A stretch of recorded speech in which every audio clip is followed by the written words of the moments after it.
All anxiety is vertigo. You stand there trembling on the heights. Your feet are balanced, one in front of the other, in perfect poise, the thin rope wobbling under your weight. You lean at one moment this way and then another that, and feel your heart leap into your mouth as you think you're about to fall. You manage to return to your equilibrium, adrenaline still pulsing through your veins. On either side of you are events which you do not want to occur. This thin line that you're precariously balanced on is the set of events that you do want to happen. And the asymmetry that holds between these two is pretty significant.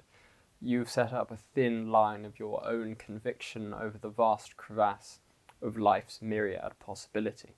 And so, quite crucially, you go through life in a state of paralytic fear. You spend all your time tense, tight-muscled, and then eventually, as a result of that energy, cramped and fatigued, focus so intensely on life going your way. When you go for a job interview, you're determined that you'll get the job. When you try and join a sports team, you're determined that you'll get in. Even when you get up in the morning, you're determined that you'll wake up on time. Your whole day, and subsequently your whole life, is measured out in a set of continuous, small and then sometimes large judgments, whereby you look at the world and, having assessed it, you divide it into that which you do want to happen and that which you do not. If you have been alive long enough, however, you will most likely have learned that the world is rather indifferent to what you tell it to do. Certainly you can strive to achieve certain ends, but this is never a guarantee. There are things in life that just happen, that you can't foresee, you can't plan. In the words of Boethius, the wheel of fate will simply turn, and sometimes you'll be on top, and then sometimes you will be on the bottom. You won't know when, you won't know why, but it just keeps turning. Boethius wasn't alone in this respect. Various religious traditions have noticed and indeed come to recommend a certain attitude that we should adopt toward our own judgments and assessments of the world. They believe, generally speaking, that we can attain to a more lasting peace if we alter our relationship to the things that occur. We might think of the way Jesus says that I do not give peace like the world gives it in the Gospel of John. It sounds very beautiful, but what does it actually mean practically? Well, let me give a personal example. There was a time when I was extremely scared of public speaking. All the usual symptoms would plague me: red face, dry, itchy throat, squeaky high voice, trembling knees. After various embarrassments, I decided that I had to try and fix this. So I did what every sane soul would do, and I went straight to Google. And I discovered, as I'm sure anyone who's researched this knows, that it is Darwinian, really. That you have a fear of public speaking because you don't want to be ostracized from the pack. And so there's something of an evolutionary mechanism within you that has an aversion to this isolation. So there you are. I had the cause of my problem in mind, and then I just had to work out a solution to teach myself that I wasn't under threat. And yet this didn't work at all. It didn't matter what kind of self-coaching I could do or self-talk I could undertake in order to convince myself that I was perfectly safe. The more I tried to get rid of these symptoms, the more they would intensify. I would feel my heart pumping, and I would feel myself sweating. I would feel my voice tightening, my throat constricting. And then in a sort of panicked desire not to have these things happen, they got worse because I became increasingly anxious about these symptoms of my anxiety. One day, however, I had a fairly significant presentation coming up, and with all of this in the rearview mirror, I just gave up. I said to myself, well, I've tried everything. I think I just don't care anymore. I can't really get rid of these symptoms. They're going to be there. I'll just accept that. And I'll speak with a squeaky voice and a bright red face. And quite magically, it was at that point that the symptoms slipped away.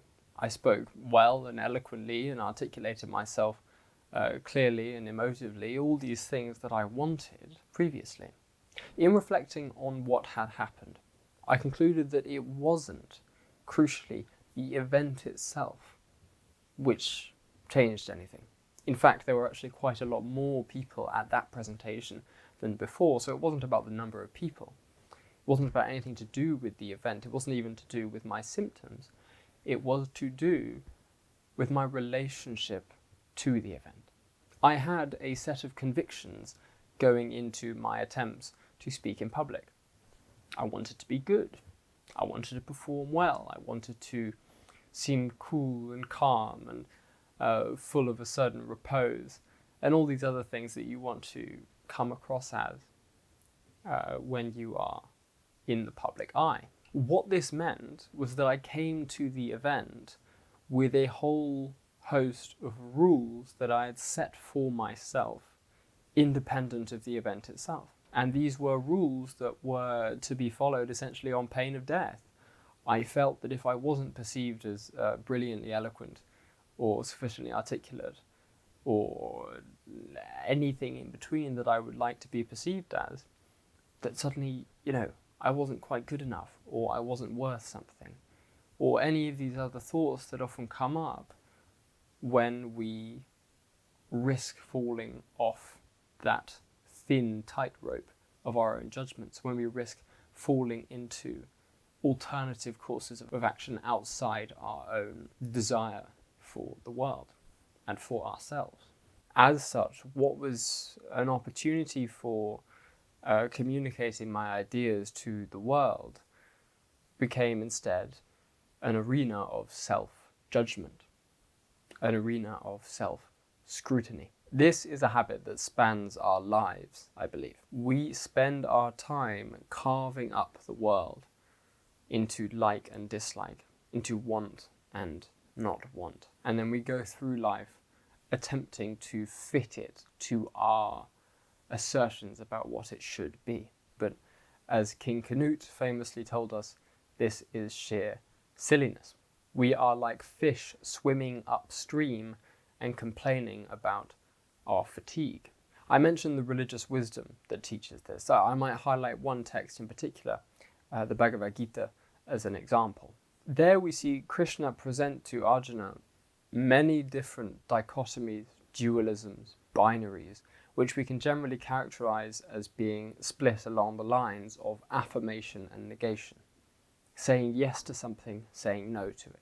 What Krishna advises at various points is an indifference to the outcomes of the affirmation or the negation, the outcomes of each of these decisions. Our standard posture is to make normative assessments and so judgments of particular events and say yes to this and no to that.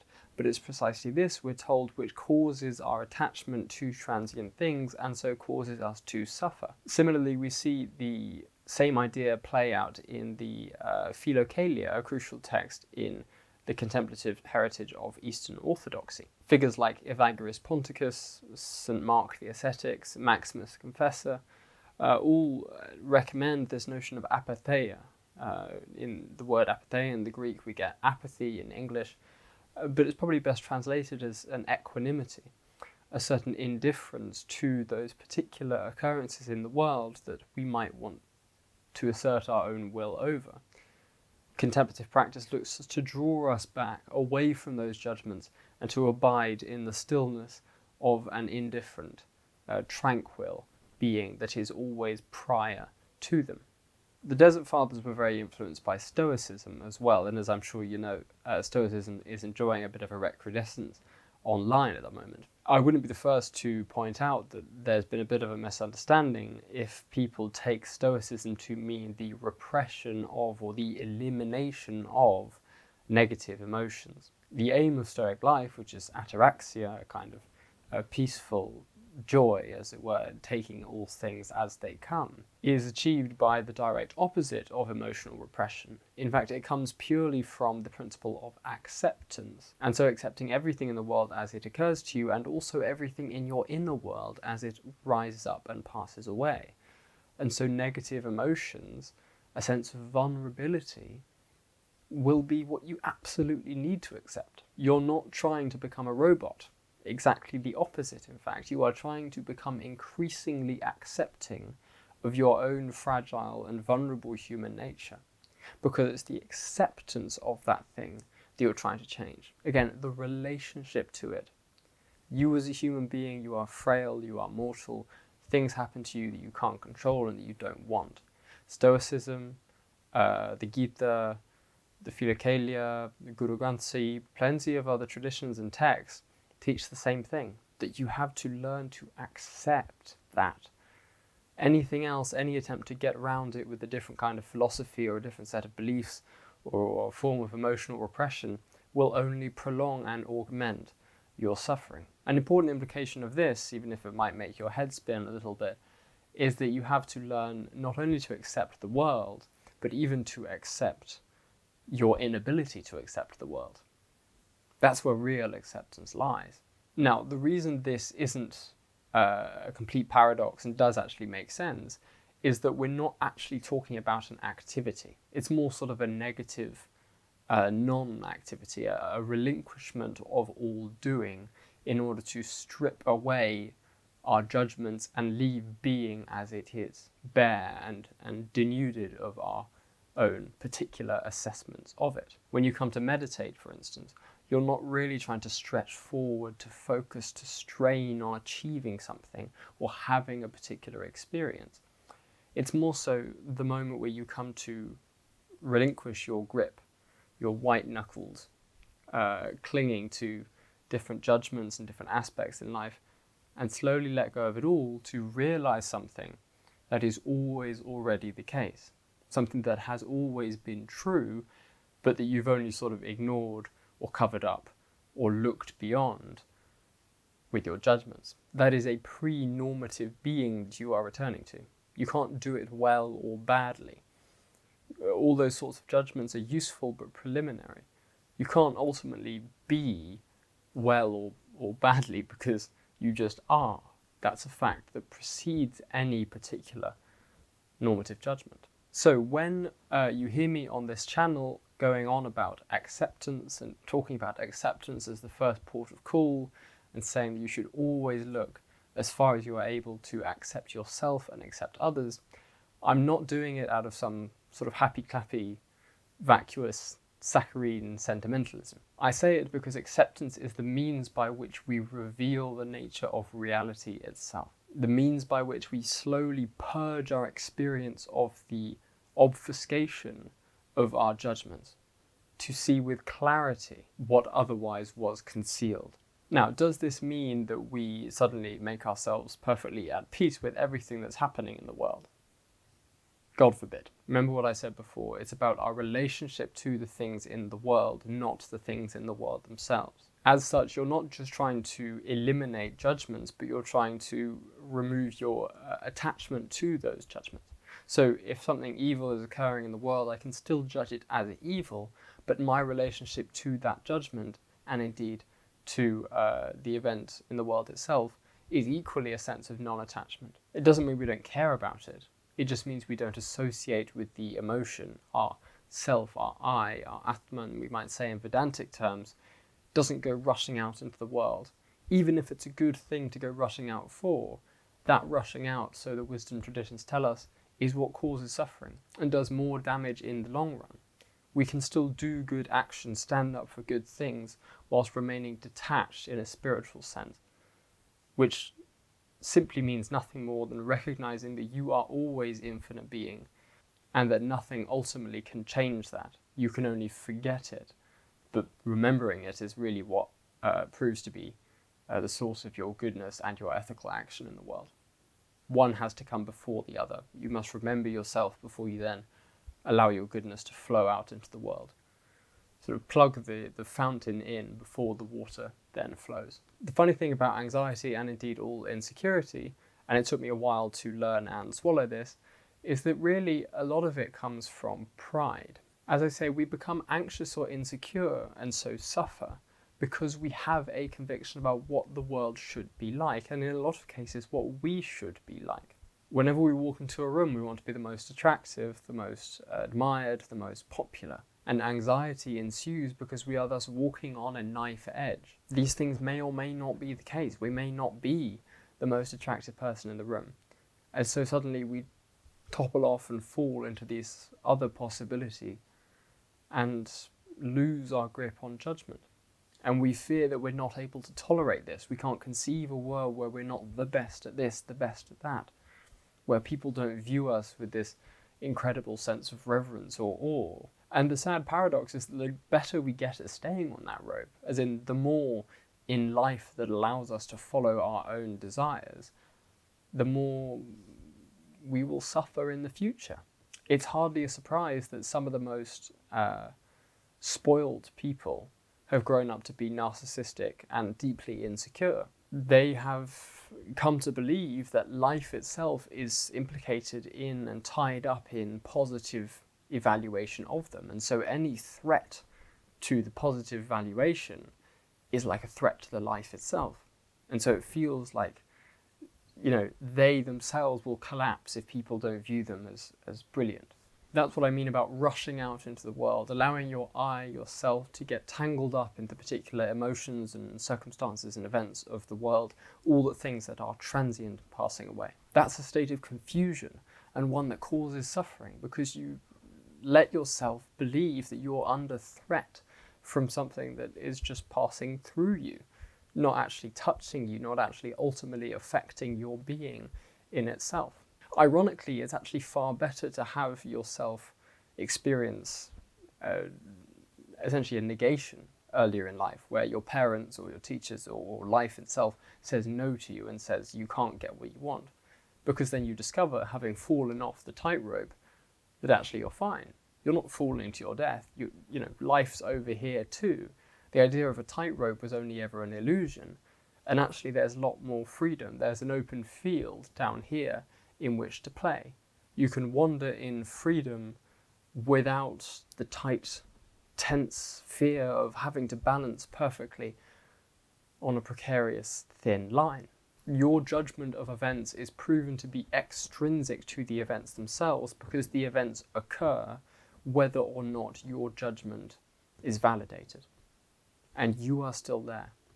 This ties closely to the sense of freedom that I've talked about previously. We have the impression that as long as we can aspire and assert and will things, that we will have freedom. As long as we say what we want and we get what we want, then we'll be freer and freer and freer. And yet it's really quite the opposite. Freedom is not in domination or conquest of the world. Freedom is in surrender to it. Religious traditions don't recommend humility as a virtue because they just get a bit uncomfortable whenever there's some confident person who walks in the room, like I'm sure some celebrities would say. Religious traditions recommend humility first and foremost because they know it's good for you, because they know that it is a source of freedom, that pride is not what you want, really. It's only an illusion, a momentary comfort, but really is representative of a deeper wound, an insecurity with yourself. You can't just be with yourself as you are. You need to say, well, I'm great, and I'm brilliant, and I'm talented, and I'm this, and I'm that. You need to add something to the I am. The I am of that sentence is deemed insufficient. I am good, great, brilliant, fantastic. Whatever else it may be that we need to add to it indicates a sense of lack in the I am itself. Pride is asphyxiation. Humility is freedom. That's real freedom. No longer balancing on that thin line, happy to run in the field below. Realizing that there is no deep crevasse, no fatal fall. There's just a gentle plush landing, a bit of a rude awakening, maybe, a bit of a bump when you hit the bottom, but then you realize you're fine. And it's much better down here than up there. As a final thought, I'm sure you have seen in various religious traditions the image of God as a divine parent to humanity. We can take this motif quite seriously. Think about practically what allows us to enjoy our childhoods as a period of freedom and, well, happiness. It is, of course, the parents in our lives, or the guardians who take care of us, who provide us food and shelter and safety, thus making the space for us to have the free time to enjoy ourselves, the free time to play. And when we get older, we tend to lose that childlike spirit, that love and zeal for play, in large part because we assume those very responsibilities. We have to start filing our taxes and paying for our petrol and doing everything in between. Life becomes more serious because the imminence of practical necessities occludes the possibility of a more open and playful attitude. But what we are looking to recover in large part through the religious life is just this spirit of childhood. And the way this happens is by doing that same thing that we did back then, by giving up our life to the control of the divine parent. Now, does that mean we just stop doing everything and let God take the wheel? Do we just let God file our tax returns and cook our dinners? No, of course not. Once more, it's the relationship to these things that changes. No longer are we standing on that knife edge, desperate for everything to work out perfectly, cramped tightly around the world, trying to have it go our way. That doesn't mean we can't plan things, of course. It would be ridiculous to suggest we could have a life without planning things or preparing ourselves for certain ends. But it does mean that we no longer treat those plans as life or death. It does mean, ultimately, in the same way that children give their lives up to their parents, I mean de facto because they have no choice, we just give our lives up to God, to the divine parent, and say, well, I have an idea about what I want to occur in my life, and I'll strive for it. But if something changes and that ship is thrown wildly off course, then I'll accept that. Because I'm not the one who dictates how the world should go. That's the author of the world, not me. And with that attitude, an immense freedom is afforded you. As we read in the cloud of unknowing, you just are taking life as it comes. You're following the Tao, as one particular religious tradition would have it. As a result, our relationship to life now becomes not one of striving, of needing to prove ourselves. It becomes one of unfettered play. We take joy in all being. We are grateful for all being, irrespective of whether we strove for it personally or not, because we're no longer weighed down by that constant responsibility and duty of having to marshal every aspect of our lives and have it all fall into place perfectly. Essentially to play God within our own lives as far as our small sphere of influence extends. We are suddenly free of being exceptional in the eyes of everyone else. We're suddenly free of having that career that we need in order to be considered a success. You can still go for these things, and they can make a life very meaningful. But once more, it is in the relationship we have to these things. Even without them, your being is sufficient. You do not need to say, I am this, I am great, I am rich, I am famous. Those extra things are just appended to it. What it is, what you are, is infinite being. And that is by its nature sufficient, full, abounding. You are always already enough and more than enough by definition. You don't need anything in the world to make you important or valuable or special. What that is, as I say, playtime. It's just something you do to celebrate the fact that you are alive. You try and achieve things that you think are meaningful, you do good in the world, you enjoy yourself. But the idea that necessity would be imposed on this is to miss the point altogether. It's like saying that the child has to win the football match that they play with their friends, otherwise they're not important. I mean, we'd never say that. It was just nonsense. They play football because they love it, because they love spending time with friends. And whoever wins and loses comes home, and they have safety in the divine parent. Mother cooks them dinner either way. Doesn't matter which brother won or lost the game. Freedom comes from a sense of inner safety and inner peace. Krishnamurti once said that the enlightened soul wears their life as though a light coat. So empty your coat of the rocks of necessity. Turn out your pockets. Wear it light. Everything here is transient. Take it all in joy and in gratitude, and know that life is not a responsibility to shoulder, but a joy to be had. Responsibilities occur within life, but life itself is play. Thank you for watching. It's been outrageously long since I posted. I'm outrageously busy. Circumstances are difficult to record, but I'm going to be back on it, hopefully, if I'm organised. Please do subscribe if you like the content.